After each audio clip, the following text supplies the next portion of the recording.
रब्बना तक़ब्बल मिन्ना इन्नका अंतस समीउल अलीम। सल्लल्लाहु अलैहि मुहम्मद व अला मुहम्मद।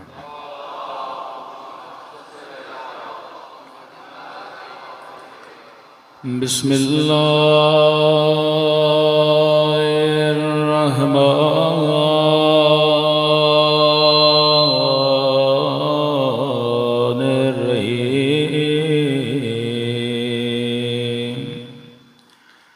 अल्हम्दुलिल्लाहि रब्बिल आलमीन।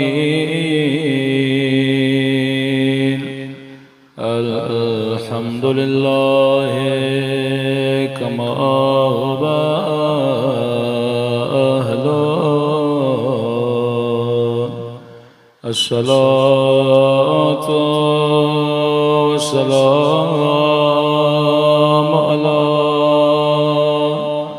सय्यिदिल मुरसलीन व खातमिन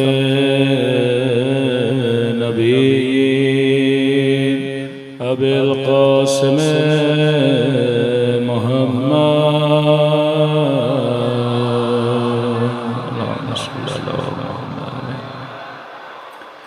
व अला आलिहि तय्यबीन ताहिरीन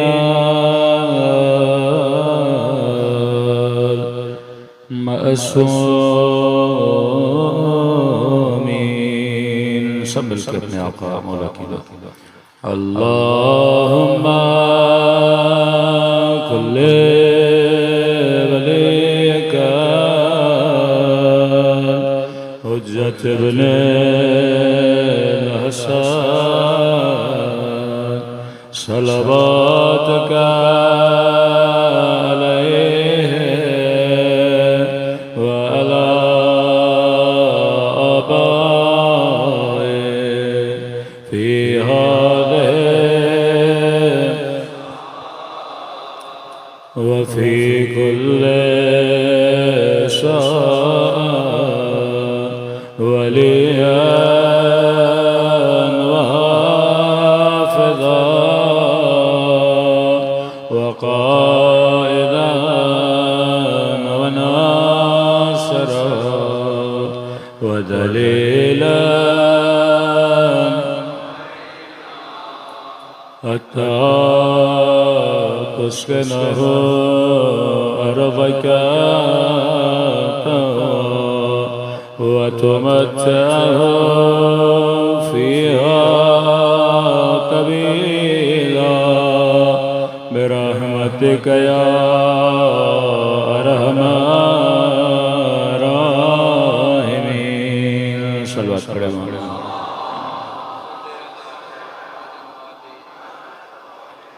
बिस्मिल्लाहिर्रहमानिर्रहीम। रब्बि इश्रह ली सदरी व यस्सिर ली अमरी वहलुल उक़दतम मिन लिसानी यफ़क़हू क़ौली। अम्मा बअद। बिस्मिल्लाहिर्रहमानिर्रहीम। या अय्युहल्लज़ीना आमनुत्तक़ुल्लाह व कूनू मअस्साबिरीन। सल्लल्लाहु अलैहि मुहम्मद व आले मुहम्मद।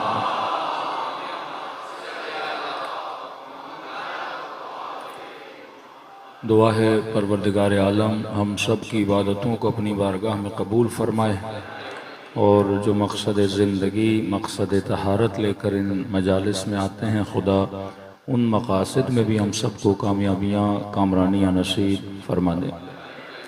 मुसलसल आपकी खिदमत में अर्ज़ कर रहे हैं कि हदफ़ अज़ादारी, हदफ़ मकतब अहल बैत अलैहिस्सलातु वस्सलाम हर ज़माने में ये था कि उम्मत के लिए एक सही डायरेक्शन का ऐलान करना कि मसलन आपके सामने 4-5 रास्ते हैं, इंसान को नहीं पता कि सही क्या है गलत क्या है।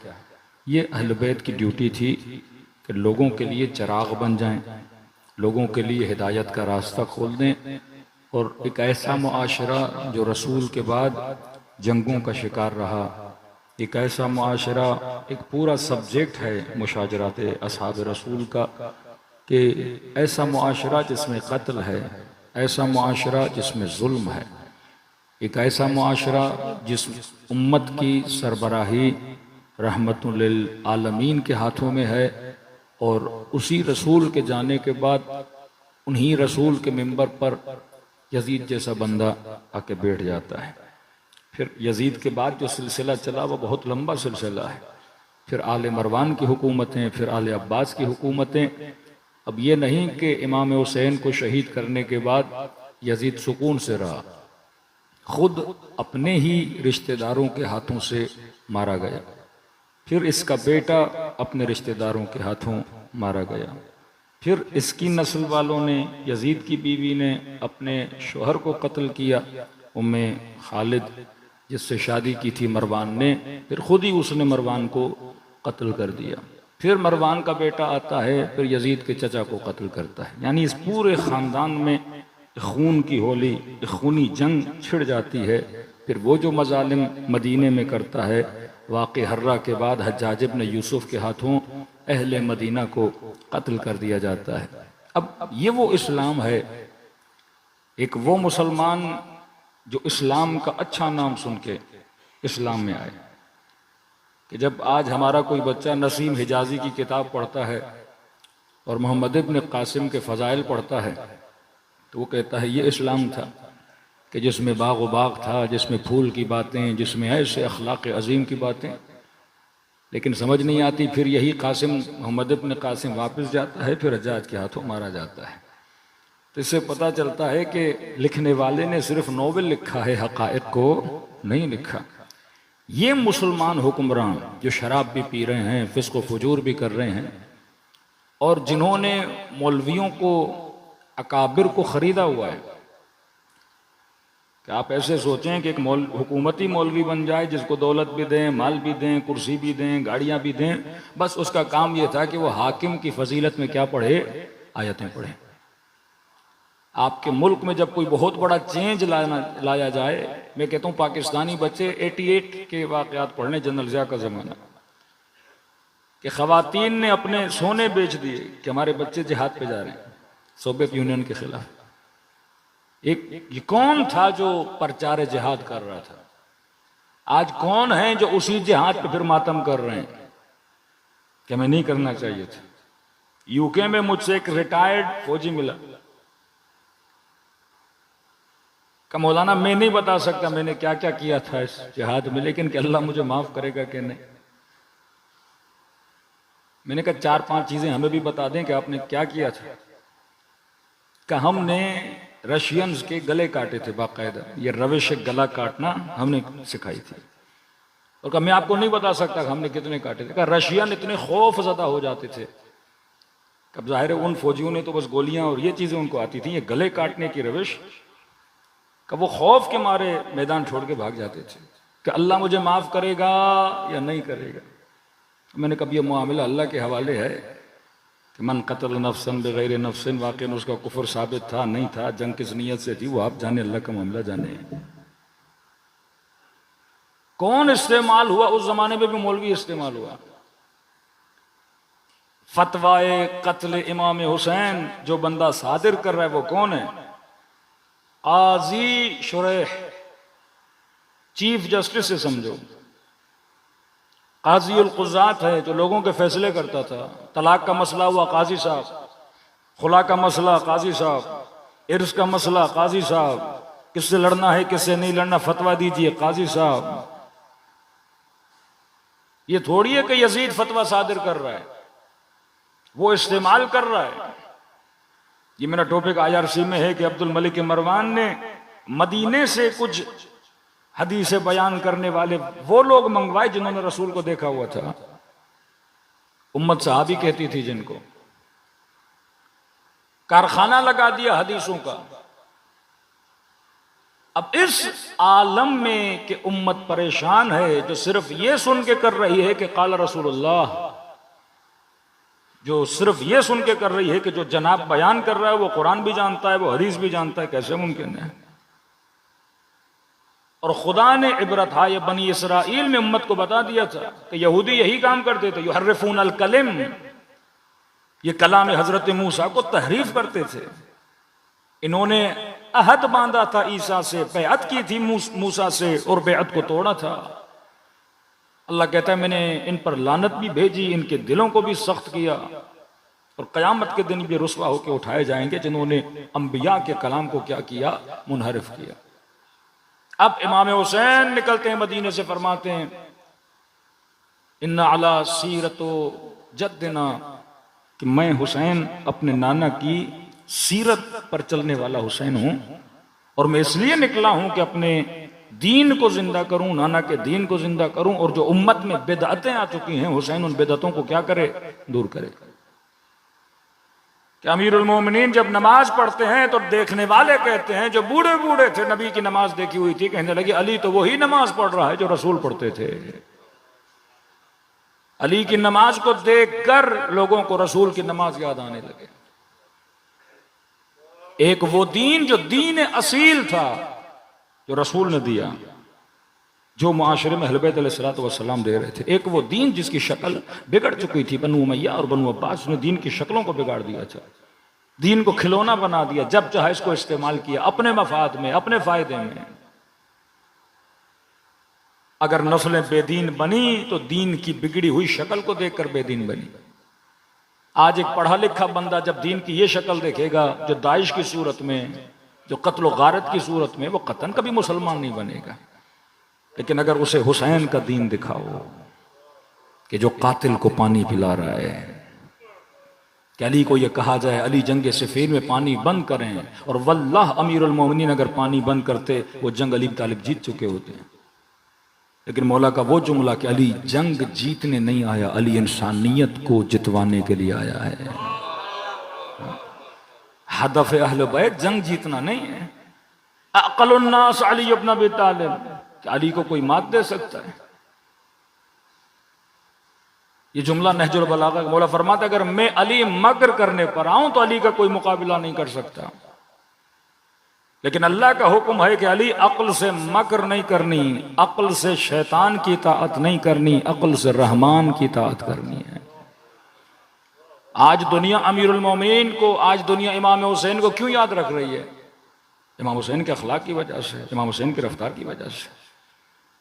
तभी अपने चाहने वालों को इस गटर ज़दा, इस बदबूदार मुआशरे से निकालने के लिए लोगों को एक कश्ती मिली, जिस कश्ती का नाम था कश्ती हुसैन।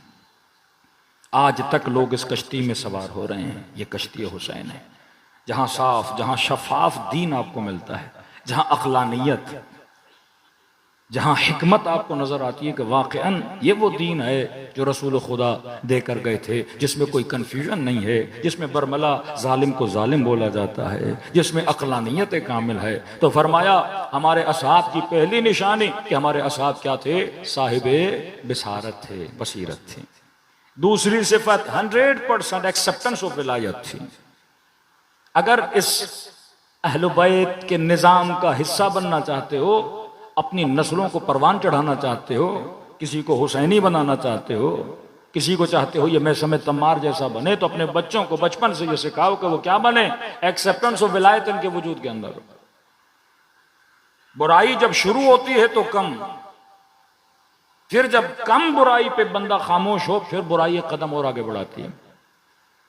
इस सोशल मसले को इमाम हुसैन समझ चुके थे। मिसाल दे रहा हूं पाकिस्तानी मुआशरे की, ताकि आप उस चीज को महसूस कर सकें कि आज अगर मजमे में कोई भी बंदा आपको बताए कि भाई फलां वजीर, फलां मसलन अफसर, उसने मसलन 4 अरब रुपए मुल्क के लूटे, चला गया, आपका रिएक्शन क्या होता है? बड़े काम कूल, कहते हैं 4 अरब, पिछले वाले ने तो 10 किए थे, कौन सी बड़ी बात है? मतलब सोसाइटी ने, मुआशरे ने फिस्क व फुजूर को क्या कर लिया? एक्सेप्ट कर लिया है। ये वो मुआशरा जो दिन ब दिन बैक पे जा रहा है। लेकिन अगर चोरी करने वाले को पहले ही दिन सजा दी जाती, फांसी दी जाती, निशान इबरत बनाया जाता, अगली बार कोई अफसर चोरी करने पर आता तो 10 बार सोचता। फिलिस्तीनियों ने इसराइल का एक जहाज हाईजैक किया, कमर्शियल एयरलाइन थी जो जर्मनी टू इसराइल ट्रेवल करती थी, इन्होंने हाईजैक कर लिया उसको। हाईजैक किया तो अब जहाज को कहां उतारें? एक शहर था उस एयरपोर्ट पे इसको उतारा और इन्होंने कहा कि हम जहाज को तब छोड़ेंगे जब उसके बदले में आप हमारे कैदियों को आजाद करोगे, रिहा करोगे। जहाज के बदले में कैदी। इस्राइल ने क्या किया, जिस एयरपोर्ट पे फिलिस्तीनी हाईजैकर्स ने जहाज को उतारा, उस एयरपोर्ट पर इस्राइल ने F-16 भेजा और बम लगा के जहाज भी तबाह किया, वो एयरपोर्ट भी तबाह किया। उस मुल्क वालों ने बोला भाई हमारा क्या कसूर, आपने हमारा एयरपोर्ट क्यों तबाह किया? कहा नहीं, ये मैसेज है कि अगली बार हमारा जहाज हाईजैक तो करोगे लेकिन तुम्हें उतरने के लिए कोई एयरपोर्ट नहीं मिलेगा, कि इसके बाद कोई सोचे भी ना कि मैंने हाईजैक करना है जहाज। यानी दुश्मन अपने मुआमलात में इतना तेज है कि वो कहते अगली बार मेरा जहाज हाईजैक न हो। हल्का सा अटैक हुआ इजराइल पर और उनके कोई 600-800 लोग उठा के ले गए, उनके बदले में इन्होंने 38,000 लोग मार दिए। कि अगली बार कोई फिलिस्तीनी ये सोचे ना कि मैंने इस्राइल पर अटैक करना है, वो एक बार नहीं 1,00,000 बार सोचे कि मैं इनका एक मारूंगा, हमारे हजारों मारे जाएंगे। ये है रविश दुश्मन। तभी अमीरुल मोमिनीन फरमाते हैं वो अपने बातिल पर जितना तेज और होशियार है तो अपने हक पर नहीं है। ये मुसलमानों का हाल क्यों है? क्योंकि अहले बैत के दामन से दूर हैं। अमीरुल मोमिनीन जब हुकूमत पर आए सख्त से सख्त सजाएं दी, मुकाबले में आ गए। सजदों के निशाने कोई बात नहीं, हाफिज कुरान हो कोई बात नहीं, राहो रविश खुदाबंदी से अगर इख्तलाफ कर रहे तो अमीरुल मोमिनीन सजा दे रहे हैं। बुराई को अगर इब्तदा में नहीं रोकोगे वो बढ़ेगी। आज 4 अरब पे खामोश रहोगे, कल 8 होंगे, कल 8 पे खामोश होगे 20 हो जाएंगे। आज छोटी बुराई पे चुप रहोगे, कल बड़ी बुराई आ जाएगी। माँ ये कहे कि मौलाना बच्चे ने हल्की फुल्की छोटी सी गाली दी और हंसने लगे बच्चे की एक छोटी सी खता पे, बच्चा है। आज छोटी गलती पर खामोश रहोगे, कल ये क्या करेगा? बड़ी गलती करेगा। इस मुआशरे में हदीसें झूठी आ चुकी थी, अब ये मुआशरा तब बेदार होगा कि ये सोचे कि हुसैन इब्न अली क़ियाम कर रहे हैं और आपकी नस्लों को बताया जाए। बुनियाद बनाई मकतब तशय्यो के लिए, आमिर बिल मारूफ व अनहा अनिल मुनकर, अच्छाइयों को बयान करो, लोगों को बुराइयों से रोको। ये मीडिया अगर आपका चुप हो गया और जिसकी बुनियाद मिंबर थी, मस्जिद थी, मेहराब था, कि मैंने कहा 95% हमारी मजालिस अगर खूबी और अच्छाई को बयान करने पर ना आए तो शयातीन आपके जवानों को कहीं का कहीं जाके लेकर छोड़ देंगे। तो सिफत बिशारत कि मैंने किस मुआशरे में किस तरह पैगाम अहले बैत अलैहिस्सलातु वस्सलाम को पहुंचाना है। दूसरी सिफत विलायत पजीरी। तीसरी सिफत पर मैं सारिऊन इलल खैरात। सिफात इमाम साहब इमाम हुसैन ये बड़ी तेजी से कार खैर की तरफ क्या होते थे? आगे बढ़ते थे। कार खैर के लिए ये ना सोचा करो कल करूंगा, कल नहीं। कज़ा नमाजें पढ़ो का अभी तो जिंदगी है, मौलाना 6 महीने के बाद पढ़ेंगे। भाई 6 महीने बाद किसने देखा? नेकी करनी है आज करो। वो बदबख्त बंदा जहश जिसका नाम था, इमाम हुसैन ने बुलाया, न गया करबला और कहने लगा कि हुसैन मैं चाहता हूं तारीख में मेरा नाम लिखा जाए, मैं ऐसी जंग में शिरकत नहीं करूंगा जिसका अंजाम मुझे पता नहीं। अगर जाता इमाम हुसैन के पास आज करबला में, हर मोमिन जाके उसे सलाम करता। आशूरा के दिन पहुंचा और जब शुहदा के पामाल लाशें मैदान करबला में देखे अपना सर पीटने लगा कि काश में हुसैन के पीछे आता। कहते दिमाग पे जुनून सवार हुआ, घोड़े पर सवार था, नहर दिजला में चला गया और डूब के मर गया। ये डूब के मरने वाली मौत इसके लिए अच्छी थी या दिफा फर्जंद ज़हरा में दुनिया से जाता वो मौत अच्छी थी? हबीब सारे उलल खैरात दौड़े रात को ही निकले। मुस्लिम इब्न औसजा दौड़े रात को ही निकले। वहाब कल्बी, उसकी माँ को इमाम हुसैन ने खत लिखा का बेटे को कहो कि वो जिस नबी का इंतजार कर रहा है वो आ चुका है।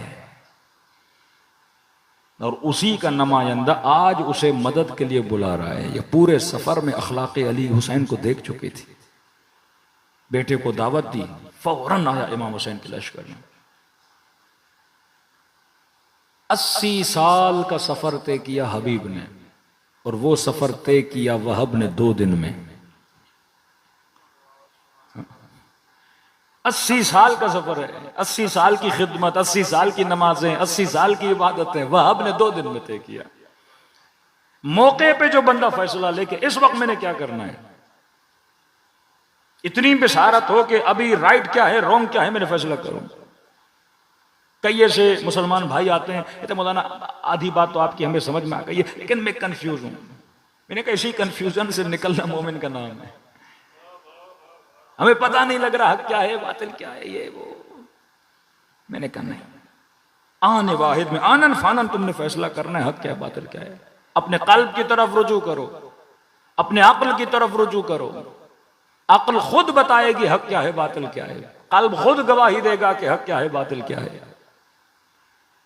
क्यों मुहर्रम के दिनों में दिलों में खुदा एक हरारत पैदा करता है, चाहिए ऑटोमेटिकली हो रहा है।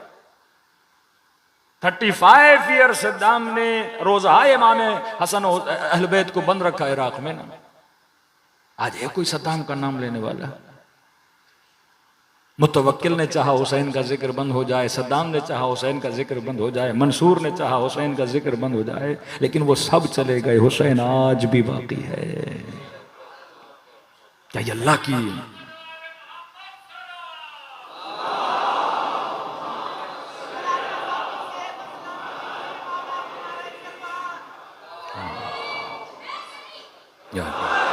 ये करबला किसी मौजज़े से कम नहीं है। तो 20 मिलियन 25 मिलियन लोग अरबईन में जमा होते हैं। कोई बजट बनता है शियों में, पैसा कहां से आ रहा है, नज्म कहां से आ रहा है, ये कौन खींच रहा है इनको करबला की तरफ? ये दलील है किसी इमाम हाजिर की कि वो आवाज देता है और शिये खिंचते हुए करबला की तरफ जाते हैं। करबला इमामत का क़िबला है। करबला खत बयान करती है कि ये वो लोग हैं जो जुल्म के मुकाबले में खड़े होने वाले हैं। ये वो शुजा कौम है कि जो कभी मौत से घबराने वाले नहीं है। क्या सफर में बम ब्लास्ट नहीं हुए 2004 में 2003 में, लेकिन कोई रुका? क्या आपकी आज़ादारी में बम ब्लास्ट नहीं हुए? क्या किसी ने कहा आज के बाद नहीं जाएंगे? ये दर्स करबला, ये दर्स शुजाअत, क्योंकि इसमें क्या है, विलायत पजीरी है। और कार खैर में ये दौड़े दौड़े आगे आते हैं। मासूम फरमाते हैं, आज एक हदीस सुनाऊं और अगली सिफत के आगे बढ़ूं। फरमाते हैं, मन ऊती अर्बा खिसाल फ़क़द ऊती खैर दुनिया वल आखिरह। मासूम फरमाते जिसके अंदर ये 4 सिफात हों, कार खैर में भागने की 4 सिफात जिसके अंदर हों, फरमाया उसे अल्लाह ने दुनिया भी दे दी, उसे अल्लाह ने आखिरत भी दे दी। अब जवान इस उम्मत के मानने वाले, हुसैन इब्न अली को मानने वाले, अगर अपने वजूद में ये 4 सिफात पैदा कर लें तो मासूम फरमाते हैं दुनिया भी मिल गई, आखिरत मिल गई। पहली सिफत वरउन यसमुहु अला महरिमिल्लाह। ये सिफत हो तो आप कार खैर में आगे ये क्लू दे रहे हैं मासूम। वरउन एक ऐसा वरा एक ऐसी सिफत है जो इंसान को गुनाह से रोकती है। कल मैंने गाड़ी की मिसाल दी थी कि आपको इतना कॉन्फिडेंस है कि अगर गाड़ी 120 पे चला रहे हो, सामने कोई ट्रक आ जाए, सामने कोई चीज आ जाए, आप कहेंगे मुझे कॉन्फिडेंस है मौलाना कोई चीज आ गई तो मैं ब्रेक लगा के इसको 80 पे भी ला सकता हूँ, 70 पे भी ला सकता हूँ। वरा उस सिफत का नाम है कि इंसान अपने वजूद को गुनाह के सामने रोकने की ताकत रखे कि अगर नामहरम सामने आ गई ऑटोमेटिकली आंखें नीचे चली जाएं, जहमत न हो। इसे वरा कहते हैं। लाखों करोड़ों रुपये इसके सामने रखे जाएं किसी जुल्म को अंजाम देने के लिए, यह कहनी मैं नाइंसाफी नहीं करता, हमें दुनिया की लालच की जरूरत नहीं है। पर मगर ये 4 सिफत, पहली सिफत सिफत वरा, दूसरी सिफत हुस्नुल खुल्क, खुश अखलाकी लोगों के साथ। अब आप चेक करते जाइए कि हमारे अंदर इन सिफात में से कितनी सिफत वरा है। क्या मैं गुनाह के सामने फौरन रुक जाता हूं? अमीर मोमिनान फरमाते हैं कि निस्फुल अक़ल अल माशु बिन्नास, आधी अकल लोगों के साथ उठना बैठना है। एक बंदा सुबह से शाम तक मस्जिद में बैठे कुरान पढ़े, लेकिन लोगों के साथ उसकी डीलिंग अच्छी ना हो, का इसमें आधी अकल नहीं है। हुस्नुल खुल्क भी हो कि लोग पसंद करें कि ये हमारी महफिल में बैठे, 4 मिनट बैठे हम इससे बात करें, आधा घंटा बैठे, ऐसा खुश अखलाक हो। कहा ना मोमिन जब दुनिया से जाता है तो लोग उसे याद करते हैं कि बहुत अच्छा था, अखलाक वाला था। मोमिन का चेहरा कभी अबूस नहीं होता, मुरझाया हुआ नहीं होता। लोग कहें हाँ नमाजी तो हैं जनाब, लेकिन बड़े अखलाक के तुंद हैं, बड़े अखलाक के तेज हैं। 5 मिनट बात करो तो गुस्से में आ जाते हैं, किनारा करते रहे लोग आपसे। ऐसे नमाजी का कोई फायदा नहीं है, ऐसे हाफिज कुरान का कोई फायदा नहीं है जिसमें हुस्नुल खुल्क न हो। लोग पसंद करते थे हजरत हसन के साथ बैठना, अमीरुल मोमिनीन के साथ बैठना, तमन्ना करते थे, लाइनें लग जाती थी कि मौला हमारे घर आइए, 5 कदम हमारे पास भी बढ़ के आ जाइए। हुस्नुल खुल्क था। कि मैं उर्दू की मिसाल देता हूं कि मोमिन का दिमाग टीन के डब्बे की तरह नहीं होता कि जल्दी से गर्म भी हो जाए और जल्दी से ठंडा भी हो जाए। जज्बाती हुए तो पता नहीं जनाब कितने जज्बाती हो गए, और फिर पता चला आने वाहिद में जनाब ठंडे भी हो गए। नहीं, लोगों के साथ बात हुस्नुल खुल्क, गुनाह के सामने वरा। तीसरी सिफत फरमा हिल्मुन यक़तउ बिही जहलत जाहिल। ये सिफत अगर किसी में हो ना कि वो साहिब हिल्म हो और अपने हिल्म के जरिए से जाहिल की जहालत का जवाब देता हो। एक मर्तबा किसी ने आपको गुस्सा दिला दिया, शिया ये होते हैं, शिया वो होते हैं, अब एकदम गुस्से में आ गए। ये उसका जवाब नहीं है। का कभी कभी मोमिन हलीम होता है, उर्दू वाला हलीम नहीं जो आप खाते हैं, अरबी वाला हलीम। हिल्म साहिब हिल्म होता है, शॉर्ट टेम्पर नहीं होता। इमाम हसन को एक बंदा आके बुरा भला कह रहा है, सुन रहे हैं, हलीम है, सुन रहे हैं। साथ वालों को गुस्सा आया, मौला इसका मुंह बंद करें। नहीं बोलने दो, कितना बोलेगा, थक जाएगा आखिर में। क़ौम मुक़द्दस में एक आयतुल्लाह थे, एक तालिब इल्म को किसी ने भरा, ये बेचारे दर्स दे रहे थे, ये आके जो इसके मुंह में आया उस मुज्तहिद को बोला। वही सीरत इमाम हसन पे शागिर्दों ने कबीला जवाब देकर नहीं देने दो, इसका अंदर भरा हुआ है, खाली करें। कोई तपा हुआ वहाबी आपसे मिले ना, उसे निकालने दो जो उसके अंदर है। आप ये बिदत करते हो, आप वो करते हो, आप साहबा को ये बोलते हो, आप अज़वाज का बोलो जितना बोलना बोलो। पूरा जब उसका अंदर खाली हो जाए ना, फिर हिल्म के साथ उसे 2 दलीलें दो, 4 बातें उसके साथ अकल की करो, फिर उसके समझ में आएगा। लेकिन वो भरा हुआ है ऊपर से, आपने भी टीन के डब्बे वाला काम किया तो फिर मामला बिगड़ जाएगा, उसको आप कभी हिदायत दे नहीं पाओगे। इस मुज्तहिद ने का बोलने दो, इसे जितना बोलना है बोले, बोलता गया, कहते उसके मुंह का पानी खुश्क हो गया। इन्होंने कहा इसको जाके पानी का गिलास पिलाओ। पानी का गिलास पिला। भाई इतना क्यों गुस्से में हो, जो नाराजगी मुझे बताओ, क्यों अपना बीपी हाई करो, कहीं तुम्हें अटैक ना आ जाए, मुझे तो कुछ भी नहीं हो रहा। इंसान अक्लमंद साहिब हिल्म होता है। घरों में झगड़े क्यों होते, क्योंकि हम साहिब हिल्म नहीं है। कभी बीवी गुस्से में है, शोहर वहां से गुस्सा करता, भाई हलीम बनो। किसी ने किसी बात पर उसे गुस्सा है, उसे पूरा गुस्सा क्या करने दो, उतारने दो। ये टेक्निक्स इंसान को आनी चाहिए, कहां पे मैंने क्या रिएक्शन दिखाना है। हम एक अफ्रीकन कंट्री में गए थे, एक मोमिन बहुत तेज था। इत्तेफाक से हम बाजार में गए कोई शॉपिंग करने, तो इन्होंने कहा मौलाना अब शॉपिंग पे जा रहे हैं, मैं अपनी बीवी को भी ले लूं। 2 दिन से कह रही है मैंने भी शॉपिंग करनी है, तो मैंने कहा पूछ लीजिए जो उनको चाहिए हम ले लेते हैं। कहा नहीं मौलाना आपको नहीं पता, ये नई टेक्निक उन्होंने हमें सिखाई। कहा मौलाना सिर्फ मैं इनको ले जाता हूं शॉपिंग पे, और जब जाती हैं तो पूछती हैं कि ये बल्ब लूं कैसा है। मैं बोलता हूं अच्छा है, लेकिन इतना अच्छा नहीं। फिर दूसरी चीज देखते हैं, कहती ये कैसा, ये ले लें। मैं कहता हूं अच्छा है लेकिन इतना नहीं। कहते पूरा मार्केट घूम के आखिर में लेती कुछ भी नहीं। कहती है ठीक है आपको जो अच्छा लगे आप ले आइएगा। अंदर में जो बाजार जाने की ख्वाहिश है वो पूरी करनी होती है, लेना कुछ नहीं होता। तो कहते मैं सिर्फ ले जाता हूं, और खवातीन की आदत है वो जब भी कोई चीज लेंगी ना वो आपसे पूछेंगी कैसा लग रहा है, कैसा है। तो कह रहा मैं एक नेगेटिव कमेंट दे देता था, अब हर चीज की तारीफ करूं तो सारा मार्केट उठाए घर ले आ जाएगा। भाई तो ये भी अच्छा नहीं, ये भी अच्छा नहीं, ये भी अच्छा नहीं। तो आखिर में कहती थी ठीक है चलो मैंने बाजार देख लिया, अब आप मौलाना के साथ आ रहे हैं, जो आपको अच्छा लगे 4 बल्ब ले आइएगा, 2 प्लेटें लेकर घर में आ जाइएगा। कहते बस ये। अब अगर मैं घर पे उनको बोलूं कि नहीं मुझे काम है, मैंने ऑफिस जाना है, मैं आपको नहीं ले जाता, कह रहे पूरा हफ्ता मुझे बोलेंगे आप मुझे बाजार नहीं ले गए। का 1 घंटा निकालना होता है, बाजार ले जाना होता है, चीजें दिखानी होती हैं और साथ में कमेंट देना होता है ये अच्छा नहीं है। तो मेरा मामला भी हल हो जाता है, घर के अंदर झगड़ा भी नहीं होता। ये भी सिफत हिल्म है, किसे पता है मैंने बुर्दबारी और बर्दाश्त से किसको किस तरह डील करना है, बीवी को किस तरह डील करना है, बच्चे को किस तरह डील करना है, भाइयों को किस तरह डील करना है, अपनी मदर को किस तरह डील करना है, अपने वालिद को किस तरह डील करना है। हर बंदे की अपनी नेचर होती है। मासूमीन सबके साथ सेम रवैया नहीं रखते थे। एक बंदा आके सवाल करता था एक जवाब देते थे, दूसरा आता था सवाल करता था दूसरा जवाब देते थे, फिर तीसरा पूछता था मौला उसको वो जवाब दिया, इसको ये जवाब दिया, सही जवाब कौन सा है। कहते थे उसका इल्म कम था इसलिए जवाब दिया, और वो बड़ा डीप था, अगर ये जवाब देता तो फिर एतराज करते, लिहाजा उसे वो जवाब दिया जो उसको मुतमईन करे।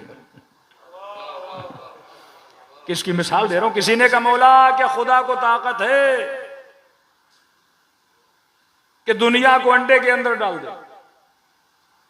मासूम ने कहा वो कैसे। कहा देखो तुम्हारी आंख अंडे से भी छोटी है और आंखों से देखते हो पूरी दुनिया तेरी आंखों में समा जाती है। मुतमईन होकर चला गया। दूसरा आया मौला क्या खुदा को ताकत है दुनिया को अंडे में। इमाम ने कहा नहीं अमरे महाल है। अब इसने ये नहीं कहा कि मौला आंखों में आती है, अगर मौला ये जवाब देते आंखों में आती है तो फौरन क्या इमाम कहते अगर मैं इसे ये जवाब देता तो मुझे ये कहता कि मौला दुनिया आंख में नहीं गई, दुनिया का अक्स आंख में गया है। अब इतने कैमरे रिकॉर्डिंग कर रहे हैं तो कल आप ये तो नहीं बोलोगे मौलाना आरिफ काज़मी कैमरे के अंदर चले गए या यूट्यूब के अंदर चले गए। मेरा अक्स जाता है कैमरे के अंदर, मैं नहीं जाता। इमाम ने कहा ये सादा था, मैंने उसे ये दिया, वो मुतमईन हो गया मौला सही जवाब दे रहे, वो चला गया। लेकिन ये जो मेरा सहाबी अगर मैं से कहता कि दुनिया आंख में आ जाएगी जैसे तेरी आंख में तो ये मुझे कहता मौला दुनिया तो नहीं आई, क्या आया है अक्स आया है। तो इसको ये जवाब नहीं। इमाम ने कहा ये मिनल महालात है। कि क्या मतलब मौला का अंडे को छोटा खुदा ने बनाया, दुनिया को बड़ा खुदा ने बनाया। खुदा कभी भी अपने कानून की मुखालिफत खुद नहीं करता। कानून खुदा ने बनाया है ना, कि अल्लाह एक चीज को कमजोर बना रहा है, एक चीज को ताकतवर बना रहा है। तो जो कमजोर है उसके अंदर ताकतवर जा नहीं सकता। कहां दो ही रास्ते हैं, या वो अंडे को दुनिया जितना बड़ा कर दे या दुनिया को अंडे से छोटा कर दे। ये वो कर सकता है। मौजिजा किसे कहते हैं? मौजिजे का मतलब जो चीज गैर फितरी हो, उस चीज को कोई अंजाम दे। मतलब खुदा अगर दुनिया को छोटा कर दे ये मौजिजा है, अंडे को बड़ा कर दे ये क्या है?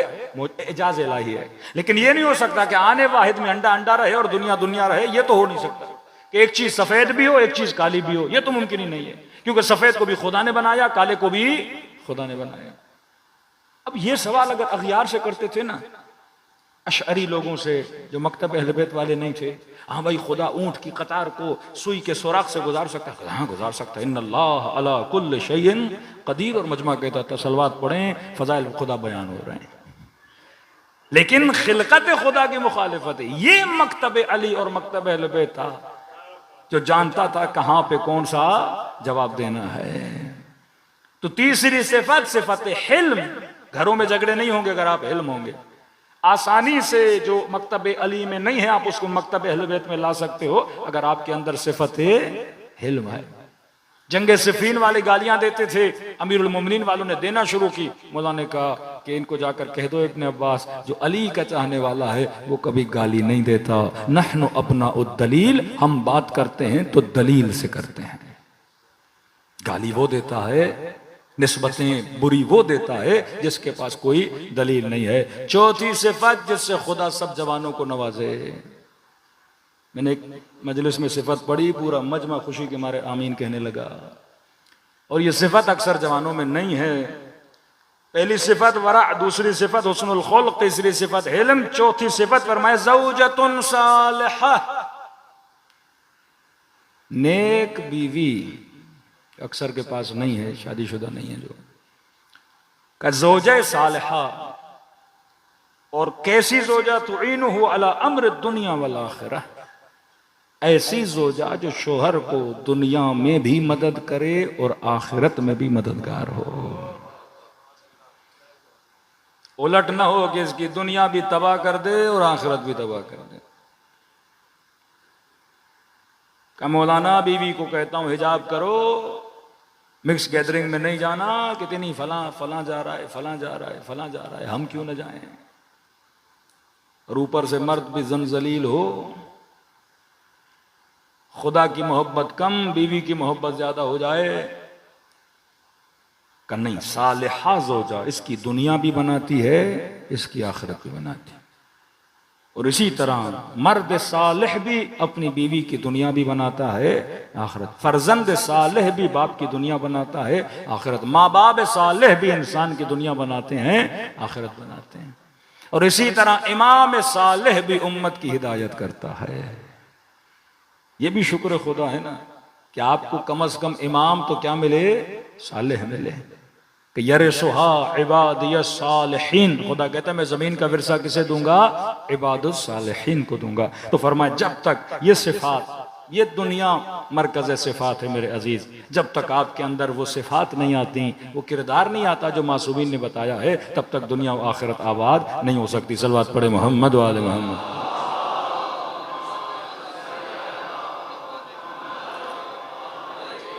मोहम्मद अज्जल फरज होंगे सारे इलल खैरात, जल्दी करो, ये अभी माइक लगा रहे हैं। सलवात पढ़े मोहम्मद व आले मोहम्मद।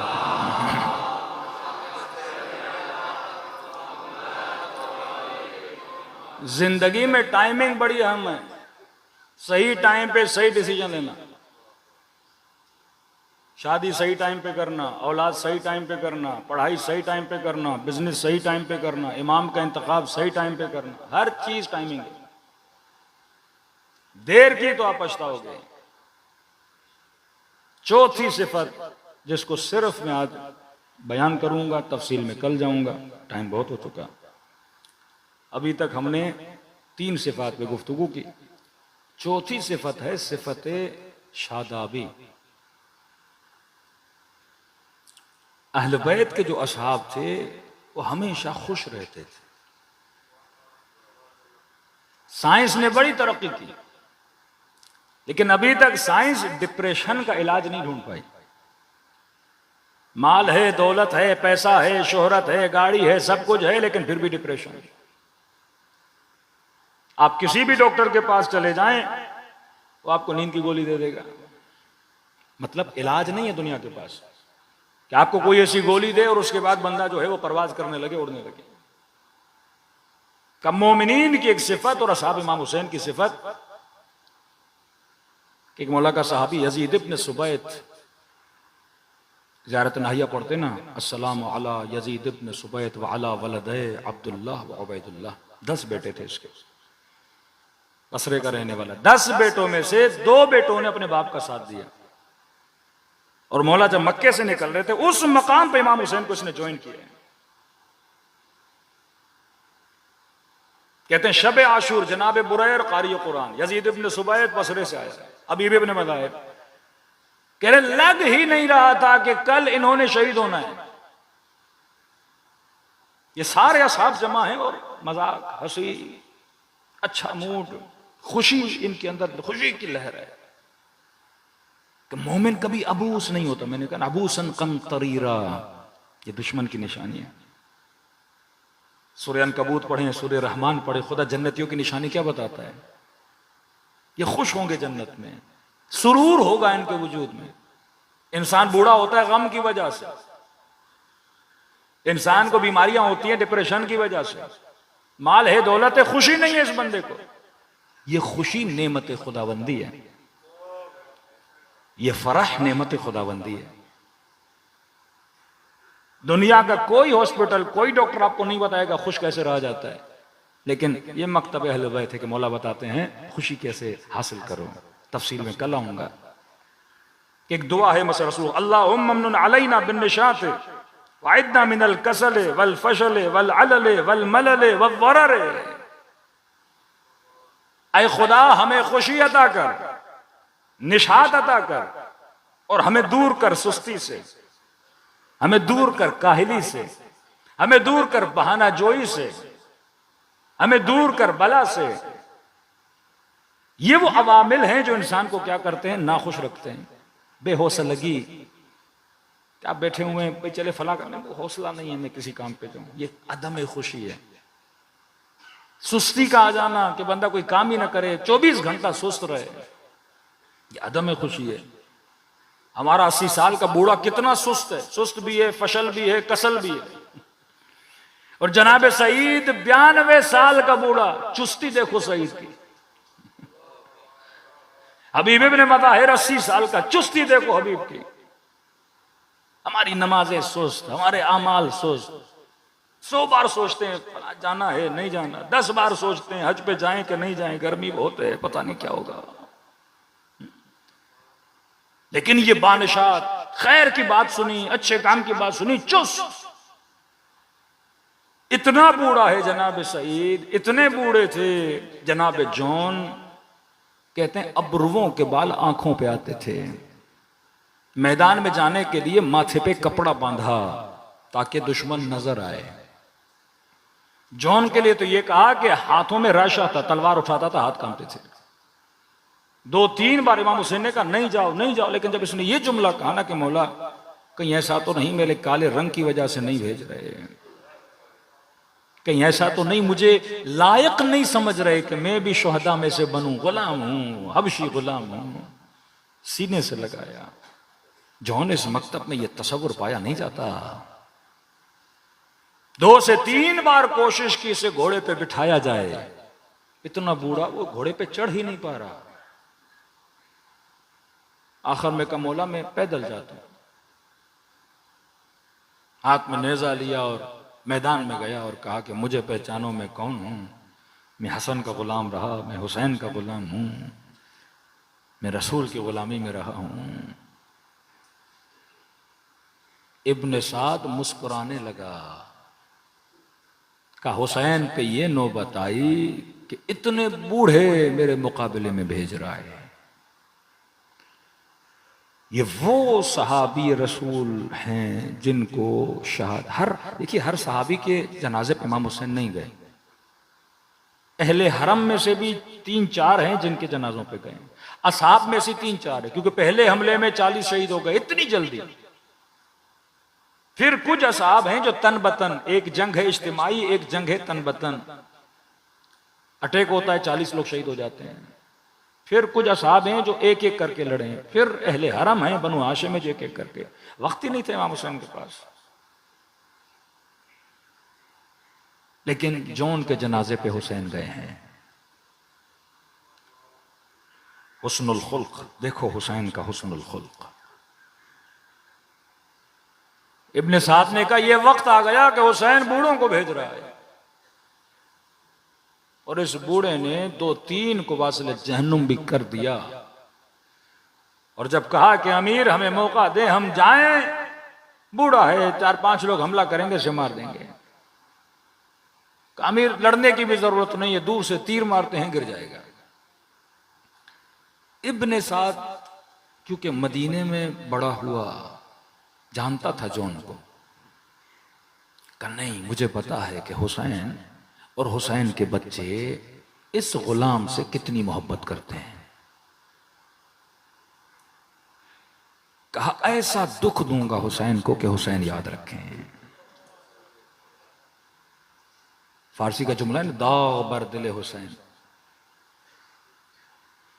कि आप लोहे को गर्म करके किसी के वजूद पे लगाओ, इसको दाग कहते हैं। कहा हुसैन को ऐसा दाग दूंगा कि याद रखे। अमीर क्या मतलब, का ऐसे तीर से न मारना, तलवार से न मारना, नेजे से न मारना। का फिर कैसे मारे? का घोड़ों पे सवार हो जाओ, पत्थर उठाओ, और इस बूढ़े नबी के सहाबी को इतने पत्थर मारो कि ये जख्मों की ताब न लाते हुए दुनिया से जाए। कहते हैं इन्होंने पत्थरों की बारिश की जनाबे जौन पर, और ये बूढ़ा जमीन पर गिरा। दौड़े दौड़े इमाम हुसैन इसके जनाजे पे पहुंचे। अजीब है ये रिवायत। कहते सर इसका खाके करबला पे पड़ा था। मौला हुसैन जैसे आए ना, इसका सर अपनी गोद में रखा। कहते फौरन इस बूढ़े ने सर फिर खाक पे गिरा दिया। गुलाम है, कैसे जुर्रत करे अपना सर हुसैन की गोद में रखे। लश्कर यजीद का सिपाही कहता है मैं दूर से ये मंजर देख रहा था कि गुलाम और आका कर क्या रहे हैं। हुसैन फिर उठा के गोद में रखते थे, फिर ये जमीन करबला पे आता था। अब कहता है मुझे नहीं पता मुकालिमा क्या हो रहा है इन दोनों में, लेकिन दूर से ये मंजर देख रहा हूं, वो फिर गोद में रख रहे हैं, फिर वो सर अपना सर ज़मीन करबला पे रख रहा है। शायद ये कह रहे हैं मौला ये गोद अकबर के लिए बनी है, मेरे लिए नहीं बनी। कहते हैं सारी कोशिश के बावजूद भी जब गुलाम राजी न हुआ कि सर मौला की गोद में रहे, तो कहता मैंने दूर से मंजर देखा कि हुसैन ने अपना सर झुकाना शुरू किया, झुकाना शुरू किया, यहां तक कि हुसैन ने अपना रुखसार जोन के रुखसार पर रखा। इतनी मोहब्बत कहता मैंने नहीं देखी किसी आका की अपने गुलाम से। और ये कहे अब वफायत मौला मैंने वफा की। का जौन अल्लाहुम्मा तय्यब रिहा व बय्यद वजहा, ऐ खुदा इसके बदन में ऐसी खुशबू अता करके दुनिया रश खाए, इसके चेहरे को नूरानी बना कि क़यामत के दिन दुनिया रश खाए। ये दुआ नसीब होती है जब आपके वजूद में जौन की सिफात हो। का फर्श अज़ाए हुसैन पे खुलूस दिल से हमारे जद को सलाम करो, खुदा तुझे सवाब ज़ियारत हुसैन अता करेगा। ये दिन जैसे जैसे बढ़ते जा रहे हैं वैसे वैसे दिलों का गम भी बढ़ना चाहिए, क्योंकि दिन ब दिन फ़र्जंद ज़हरा इमाम ज़माना का दिल दुखी है। यकीनन इन दिनों में मेरे मौला करबला में मौजूद होंगे। सैयद बहरुल उलूम ये वो ज़ात मुक़द्दस हैं जिन्होंने कई बार इमाम ज़माना की ज़ियारत की। कहते हैं इराकियों की एक अंजुमन आशूरा के 10 दिनों में आती थी, करबला के बाहर रुकती थी 2-3 दिन, उसके बाद शब आशूर वारिद होती थी करबला में। सैयद बहरुल उलूम इन अज़ादारों का इस्तकबाल करने जाते थे। शागिर्द कहते हैं सैयद जाते थे, उनकी खिदमत करते थे, खाना पीना सब कुछ। कहते हैं एक सफ़र में सैयद गए, इनकी हालत मुतगय्यर हुई, सर से अमामा उतारा, पाँवों से जूतियाँ उतारी, अज़ादारों के बीच में गए और कभी सर पीट रहे हैं। शागिर्द कहते हैं अगले दिन गए, कहा सैयद बहरुल उलूम क्या हुआ आपको कल? इतना गम, इतना तगय्युर कि आप मजमे के बीच में चले गए, हमें खौफ था कहीं मजमा कुचल न दे आपको। का सैयद बहरुल उलूम रोने लगे, का कल मुझे अज़ादारों के बीच में इमाम ज़माना नजर आए, जो उन मातमियों के साथ खड़े होकर मातम कर रहे थे। का ये जब मैंने देखा तो मैं बर्दाश्त नहीं कर सका, मैं भी चला गया उस मजमे के बीच में।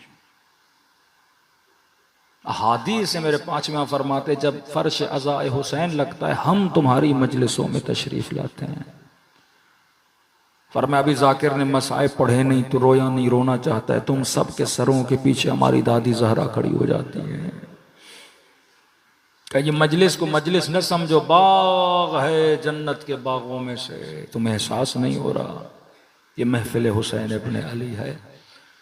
दिलों को करबला की तरफ रवाना करें, सलाम करें उस वजूद मुक़द्दस पे जिस पे इतने पत्थर मारे गए कि बहन पहचान न सकी कि ये मेरा भाई भी है कि नहीं। अस्सलाम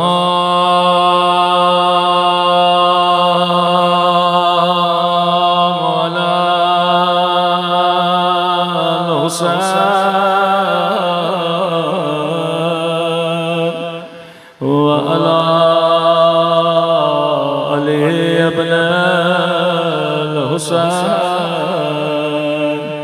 वाला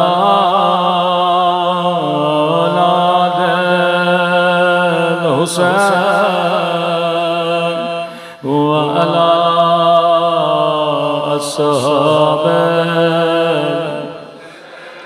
बुलंद आवाज़ से अस्सलाम वाला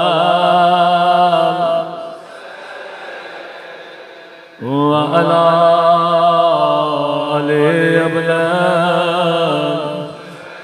हुसैन की सदा बुलंद वाला औलाद हुसैन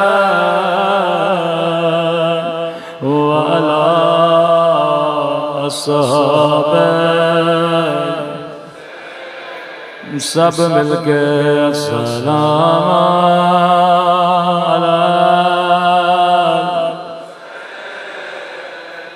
वाला अले अबला वाला औलाद हुसैन वाला अस्हाबे मेरा सलाम हो ज़ैनब के गिरिए पे खुदा किसी बहन का भाई का पामाल लाशा न दिखाए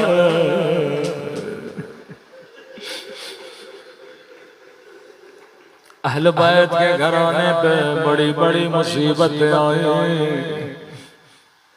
लेकिन कुछ मुसीबतें अहल बैत के लिए बड़ी सख्त मुसीबतें उनमें से एक मुसीबत कि इमाम रज़ा फरमाते हैं शियो कभी छोटी छोटी बातों के लिए हमें हमारी दादी ज़हरा का वास्ता न दिया करो।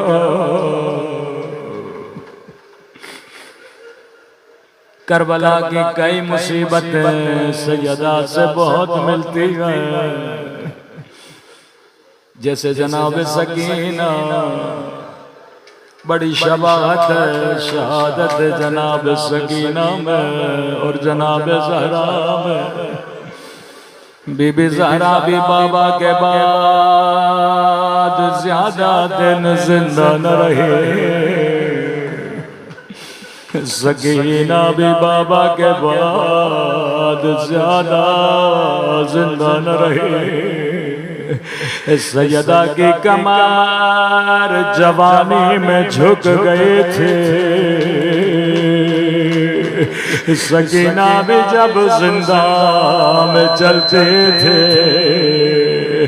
रावी कहता है दीवार का सहारा लेके चलते थे। सैयदा को जब गुस्ल दिया गया अली की निगाह जख्मों पे पड़ गए थे। गज़ाला जब सकीना को गुस्ल दे रहे थे कहने लगी सैयदा ज़ैनब क्या ये बच्चे को कोई बीमारी थी।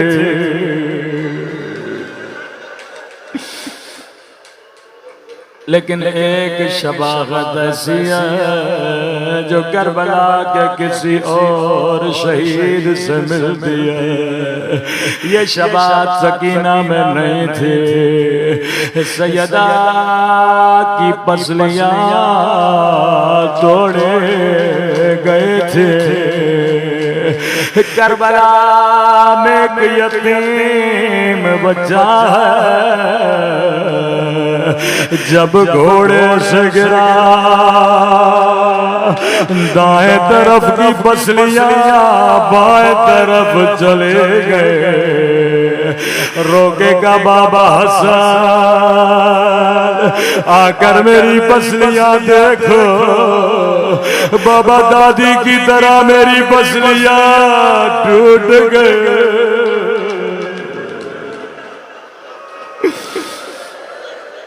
करबला का जो भी शहीद जब घोड़े से गिरा, इमाम हुसैन को आवाज दी। शायद कोई जवान कहे कासिम की पसलियां क्यों टूटी, उम्र 14 बरस थी। गाजी कहते हैं मैंने खेमे में बड़ी ज़रा ढूंढी, लेकिन कोई ऐसी ज़रा नहीं मिली जो कासिम के बदन पे आए। ये पहला शहीद है जो बगैर ज़रा के मैदान में गया है। दाएं तरफ की पसलियां बाएं तरफ चले गए। जो भी शहीद जब घोड़े से गिरा, इमाम हुसैन को आवाज दी, लेकिन कासिम इतना छोटा था। जब घोड़े से गिरा आवाज दी, अम्मा अम्मा, मैं घोड़े से गिर गया। इमाम हुसैन दौड़े दौड़े मैदान में पहुंचे। मेरे उस्ताद बड़ा करते थे, हुसैन को कहीं कासिम का लाशा नजर नहीं आया। दाईं तरफ देखा कुछ नजर नहीं आया, बाईं तरफ देखा कुछ नजर नहीं आया। रोकेगा कासिम, इमाम होके आवाज दे रहा हो। एक मरतबा दाईं तरफ से आवाज आई, जी मेरे मौला। बाईं तरफ से आवाज आई, जी मेरे मौला। घोड़े से उतरे, अबा का दामन बिछाया, कटी हुई उंगलियां उठाए, कटे हुए गोश्त के टुकड़े उठाए, नजफ की तरफ मुंह किया। रोकेगा बाबा अली, खैबर फतह करना आसान, खंदक फतह करना आसान, लेकिन बाबा यतीम की लाश के टुकड़े उठाना।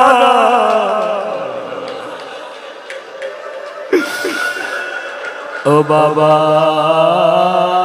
यतीम की लाश के टुकड़े उठाना बड़ा मुश्किल है। मेरे मजलूम मौला ने गठड़ी बांधी, कमर पे रखे, खेमे के दर से आवाज दे, अम्मा पिता जरा बहन ज़ैनब का बुलाना। बीबी ज़ैनब खेमे के दर पे आए। रोकेगा ज़ैनब, कासिम की लाश लाया हो। बहन ने कहा हुसैन तेरे हाथ तो खाली है, लाशा कहा ज़ैनब माँ को न बताना। ये जो गठड़ी मेरी पीठ में देख रही हो, इसमें कासिम के लाश के टुकड़े हैं। मातम हुसैन